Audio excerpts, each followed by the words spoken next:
Hi there, my name's Juniper and I'm the president of Melbourne Bisexual Network, and I'm here today to talk with Meg. We're going to be talking all about being bi plus and coming back into community post Melbourne lockdown finishing. Hey, I'm Meg. I use she, her, and they, them pronouns. Yeah, and I'm a fellow queer and planning our re-entry to a world after another lockdown here in Melbourne. It's nice to be here. I should say I use they, them pronouns as well.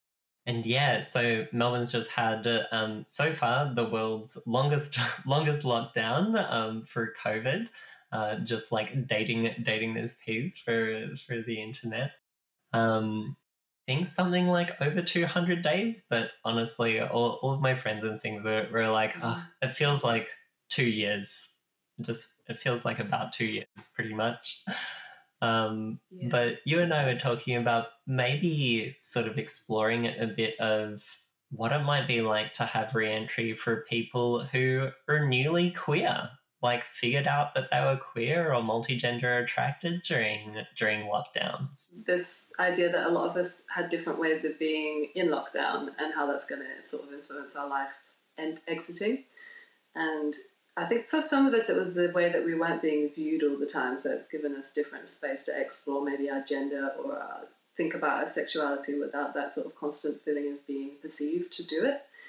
And how different it will feel entering the world again. I think all of us have changed in huge ways, and obviously some of us have figured certain things out. I know I'm coming back into the world differently because I've had a baby as well, so there's this huge shift for me in that regard, and again the impact of like that and families on your sexuality and your gender as well. So it's been a very good time, I think, for all of us in very different ways. Exactly as you say, lots of people have been figuring out their gender or their sexuality or different parts of themselves privately in the space of their own homes, and maybe mostly connecting to community, if at all, through the internet, rather than through mutual spaces like bars and clubs or through like physical like community meetups. Like I know our group MBN are hoping to have some drinks nights or some picnics or different things to actually physically get together and be in a room together where it's safe to do so. But that many folks may have never had the chance to do that if they're just kind of discovering things privately and online. Yeah, and I think it's very differently scary to do things in person, isn't it? There's a safety sometimes with the internet, a feeling of being a bit shielded from certain aspects of, I don't know, like rejection or feeling welcomed. So I think, yes, it's kind of, we're all kind of tentatively peering our heads out, and I think some people very much more nervously than others, this feeling of, well, what's going to happen when I'm actually maybe physically with people? Am I going to be welcomed? Am I going to feel okay? Will I be like different feelings of maybe my internalized homophobia or biphobia will be rising in different ways? And also like, where you fit in, will you, and even maybe whether you want to try and find those things physically as well, because again, there might be this feeling that you're just not ready for that. I think all of us are a bit scared about being with people generally, never mind with these newly discovered parts of ourselves on show as well. I think that's going to definitely feel quite scary at times. Personally, I'm like a big old extrovert and have desperately missed being with people. And so I don't know if I feel exactly anxious so much as just like bursting at the seams, like super keen to see people in person. But I know lots of folks are really tentative and maybe you're a bit rusty on the old social skills. A little bit also just like safety management and risk management around COVID too, which I think we still have quite high daily case numbers. More people are getting vaccinated, but still I think like sensible to manage your risk, manage how you feel coming kind of back into community or reaching out and joining community for the first time perhaps. I think really important from an access perspective as well. Hey, I think it's COVID has really shown us quite how ableist the world is and how difficult it has been for so many people to access community.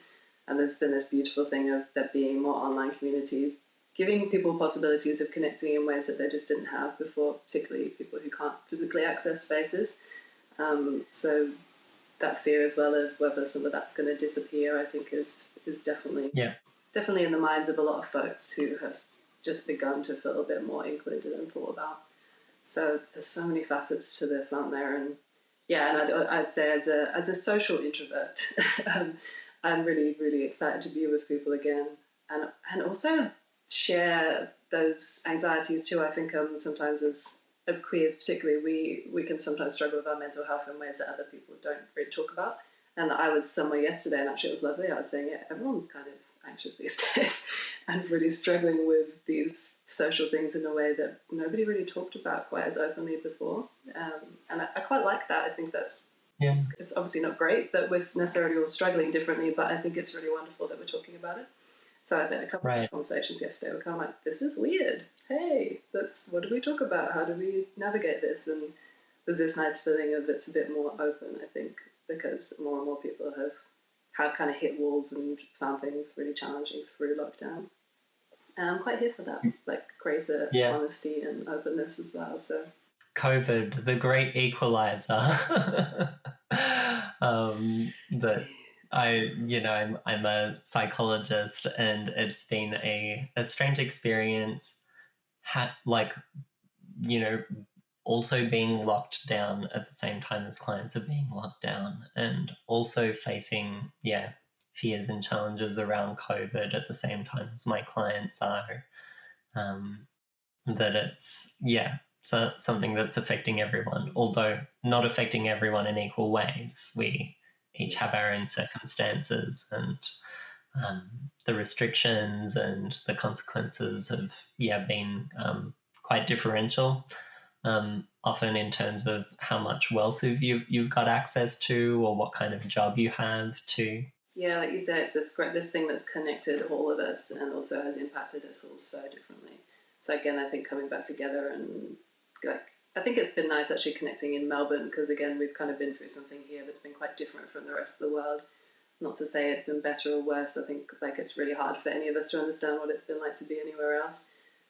But there's this nice feeling of this shared experience that I think it will be interesting to see how that impacts our relationships here specifically, and also how it impacts our relationships with people in other places. I know there's been kind of some friction at times with this feeling of, it's quite hard to understand what other people have gone through, and I think there can be a feeling of Melbournians of nobody knows what it's been like to be here except for us.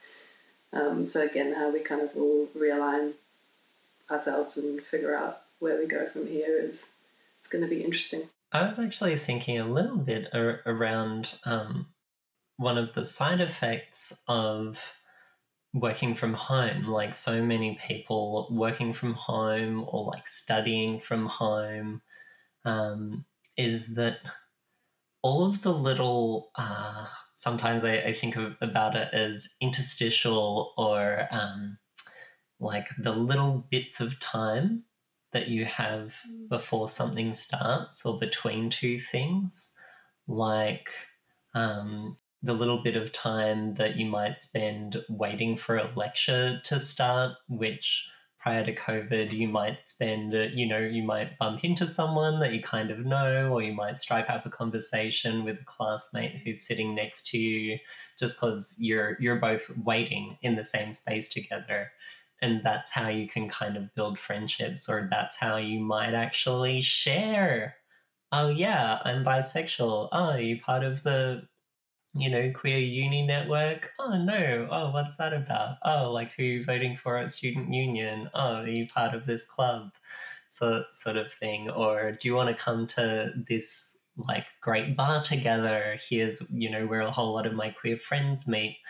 All of these sorts of things often happen in the sort of little moments in between other things. Or I don't know, having your lunch at work and everyone who has lunch together in the staff room, that's when you often have conversations like, oh, so what did you do on the weekend? Oh, tell me about your partner. Oh, I'm, on the dating apps at the moment, and this guy, was really amazing, and this previous woman who I was dating was just like him in this one really particular way or something.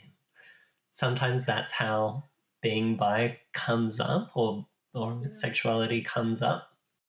And we just haven't had that almost at all for like 2 years. Oh, I've missed that so much as well. Like, I was talking to a few people about this, like all those like liminal bits where you like chat with the barista or you bump into someone unexpectedly, and like you say, I think they're really important for like the casual connection and and also how you can like normalize chatting about parts of yourself with other people, which I think for bi folks can be really like crucial in terms of kind of cementing ways of feeling about yourself. And yeah, being able to say, oh, my partner or my girlfriend or my boyfriend, and how differently that makes you feel about yourself to just talk about your life in those ways as well. Like you said, I think I've missed out massively. That's how I've connected with so many people since I moved to Melbourne, is I've made a lot of friends in those very casual ways. Yeah. So yeah, there's been a huge loss, I think, not just the huge things of like say not being able to see my family for all this time, but actually just not being able to bump into people and to feel like I'm a part of a place, and talk casually about parts of yourself. And it does speak to like how are we going to be doing that now? And like you say, if you've discovered something new about yourself, are you going to be having to like come out in different ways? Which like I've been experiencing in new spaces as a parent. So like coming out in my mum's group, for example, and that feeling like quite an important thing for me, having felt quite invisible as a queer person through my pregnancy, it was really important for me to say, hey, I am a queer person in this space. But it also brings up a lot of those feelings around how it feels weird to be bisexual, and some like being worried about what people are going to think about that, and whether other women are going to think that I fancy them just because I'm bisexual. And obviously, it brings up those new feelings of like what it feels like to come out. Which again, for bi folks, it's often something we're doing again and again.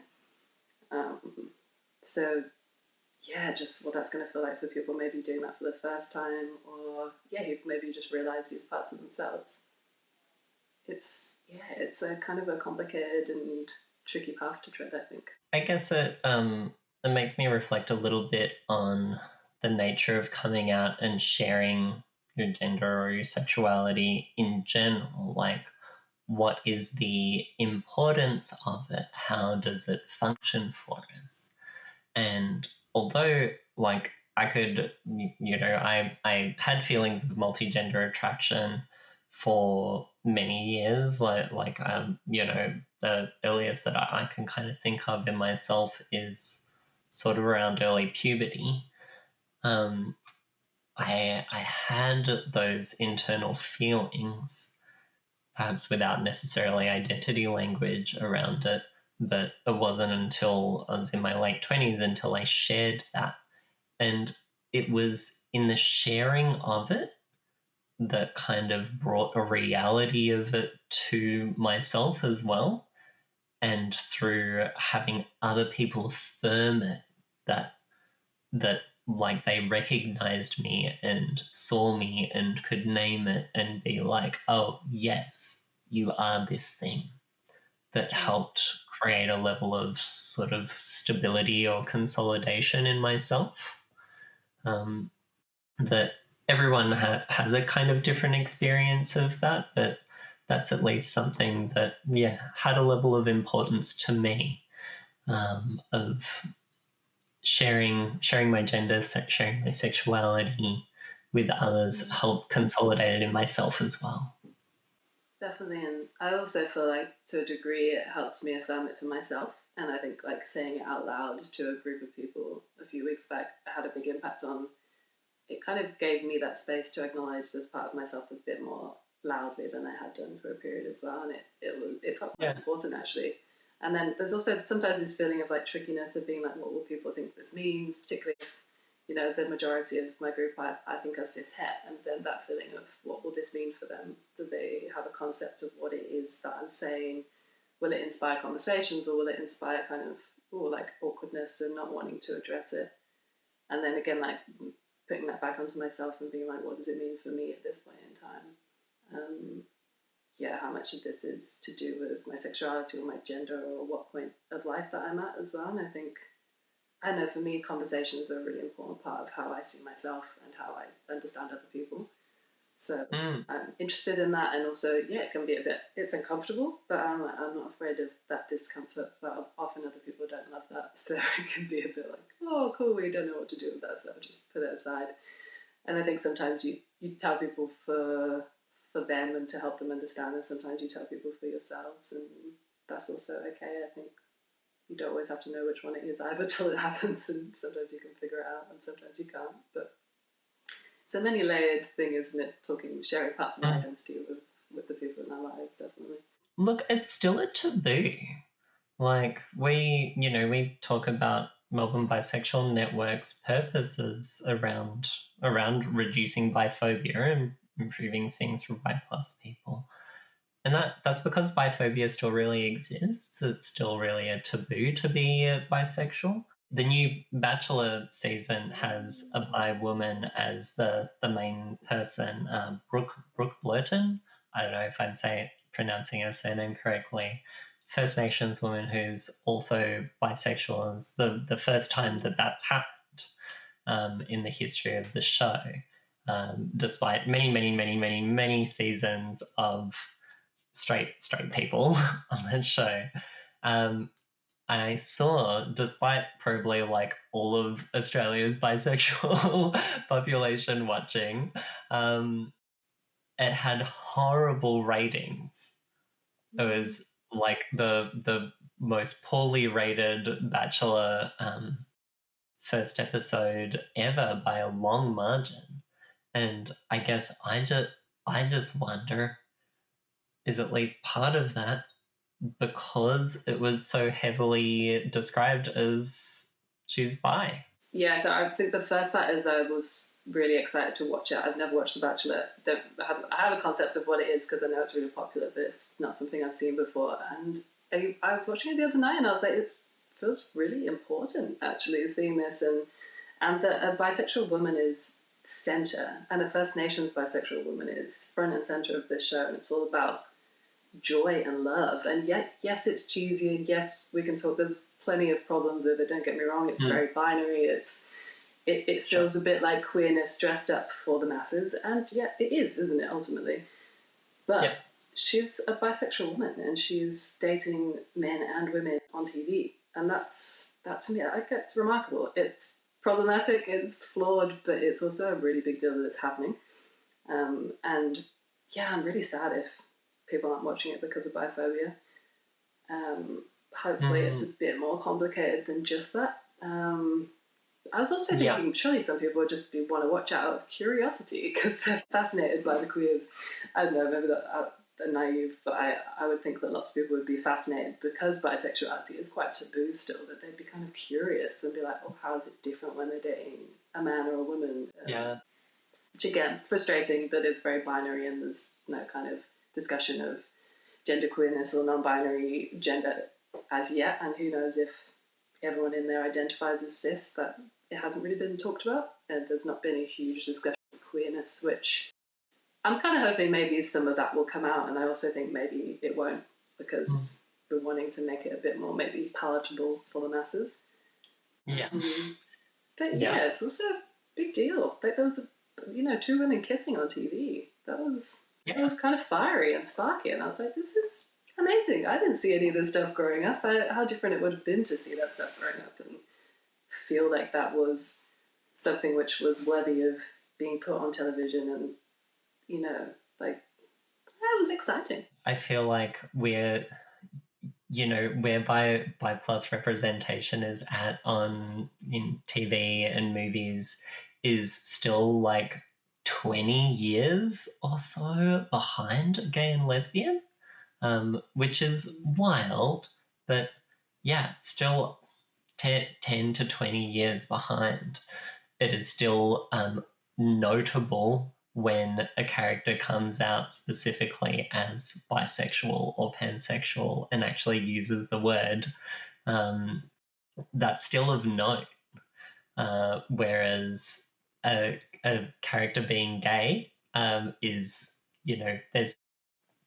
there's not heaps, but there's enough that it's not that notable anymore. And there's something interesting about the show as well, because obviously we're not constantly talking about bisexuality because it's a given. Like, very much you look at it and you're like, oh, this person is dating all these people, half of them are men, half of them are women. And there's, like I say, that has its problems, and it also is kind of remarkable because it's literally like, this is a bisexual dating program. And that, to have that not necessarily be a constant conversation but just be a given, I think is also, it's pretty radical. And again, sad that it's radical. The other place that I think about for so many people, especially young people, is that they, like, right at the start of the pandemic was when TikTok became super popular, or much more popular, and I know lots and lots of people have discovered their sexuality, especially bisexuality or multigender attraction, through TikTok, where the algorithm, through sort of like selective liking and how much people are spending on time on each video, that it's sort of served people more and more queer content until they have a kind of like aha moment of like, oh, maybe I am actually bi or a lesbian or whatever it might be. And that's both like so wonderful, so beautiful, and so like 21st century.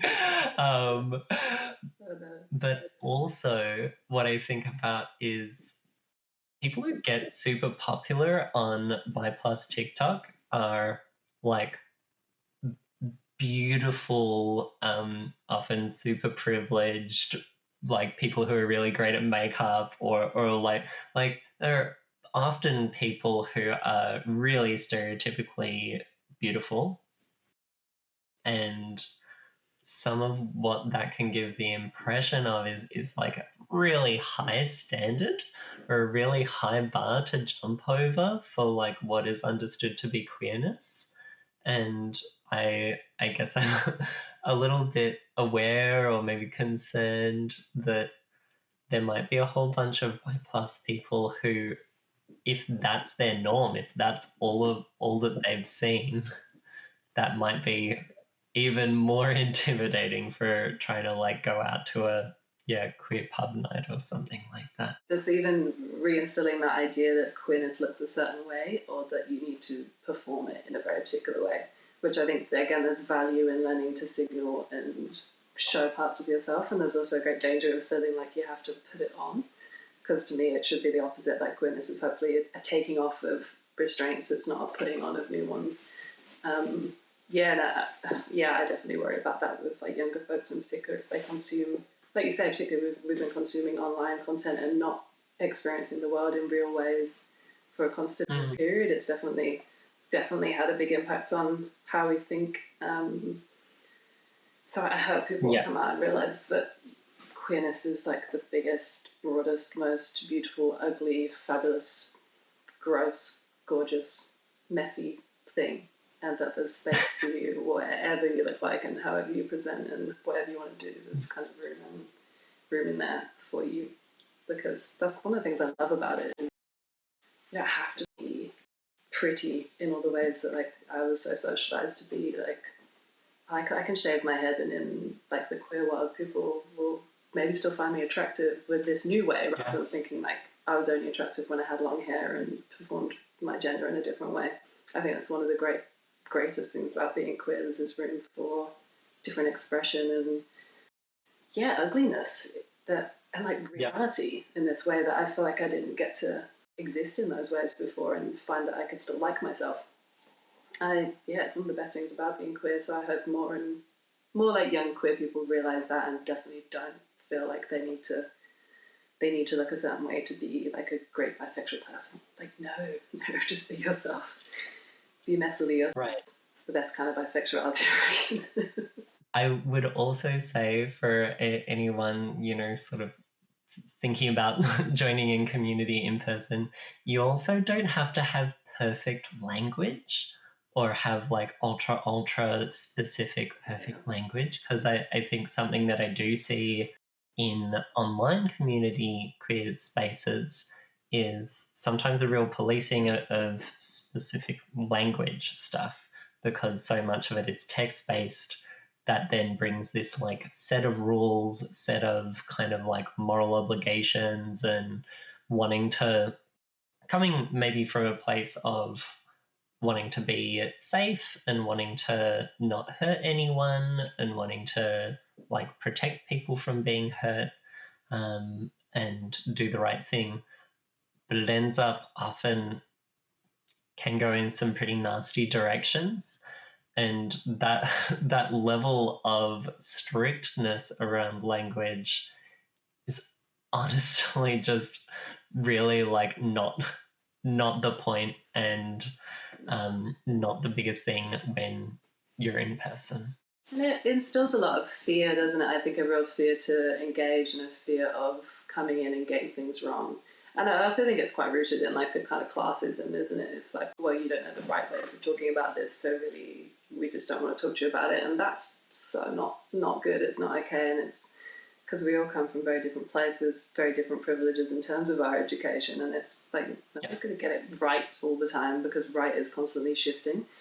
I do worry about that as well for people coming in. I think young folks and also older folks, there's a real fear for older people coming into community and being like, oh, I just don't know how to get it right.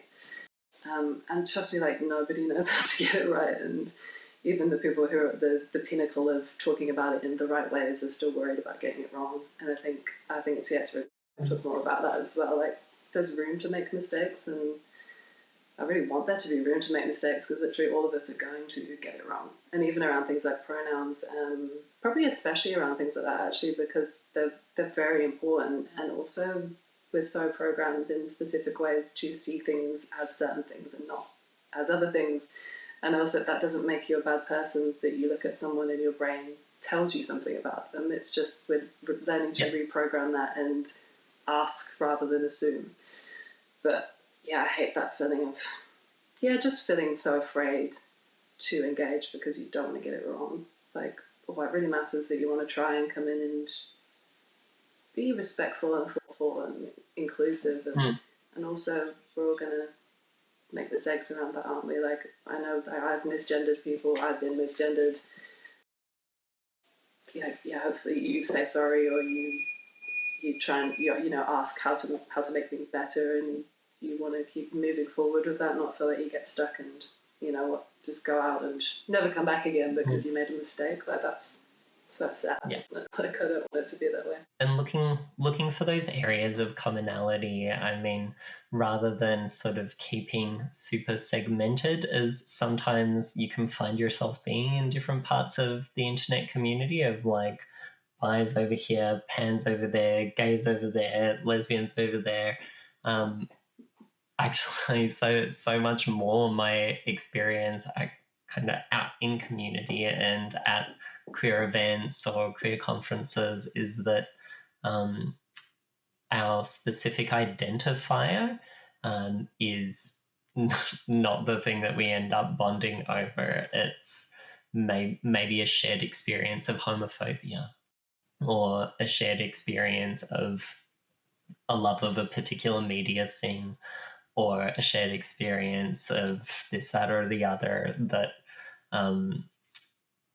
like for me as a non-binary person, a cis gay man, although maybe higher up on the kind of like gay triarchy in some ways, and sure, like there might be some problematic things in some ways, that person is actually much more likely to be on the same side of things, and working to fight against other big types of oppression that are mostly not being perpetuated by that group, right? In-person things where like all dancing in the same space, it's it's a big equalizer and connector. And even, dare I say it, like most of my cisgender heterosexual friends are actually really on board and really want to make things better for all queer and intersex folk too. I think sometimes we can even get into a bit of like an S&M mentality around those things. And I think, like we say, most people want to get it right and want to support one another and make the world better. I do think that's the majority. I want to keep thinking that forever as well, in spite of evidence to the contrary sometimes. I think, like, yeah, we don't always understand each other, but most of the time we do have things in common and we do have shared experiences. And kind of bringing that back around to what we began with, hey, particularly in Melbourne, we've all been through something together. And I kind of hope we can take that forward with us a bit more and remember that we do share a lot, often more than we don't, and try and stay connecting in those ways as we kind of come back out into the world again. Like you said, helping to try and make the world a better place with what power you've got, and appreciate the good things in the world, especially connections. And yeah, I feel so much gratitude at being able to speak with you, Meg, today. And I'm super keen to come over to your house and give your baby a little cuddle as well. Definitely keen to get all of the Bi Plus folks in Melbourne together for some picnics, for some drinks, for some community times as well. Thank you so much, though. I've loved chatting today, and same, I can't wait to just be in person with people and celebrating and like hugging and just connecting in real life again. I think we're very excited and kind of long overdue to be doing that. Until next time, that's all we've got for today, folks. Thanks again to Bent TV for having us. Bye. Thanks so much. Bye.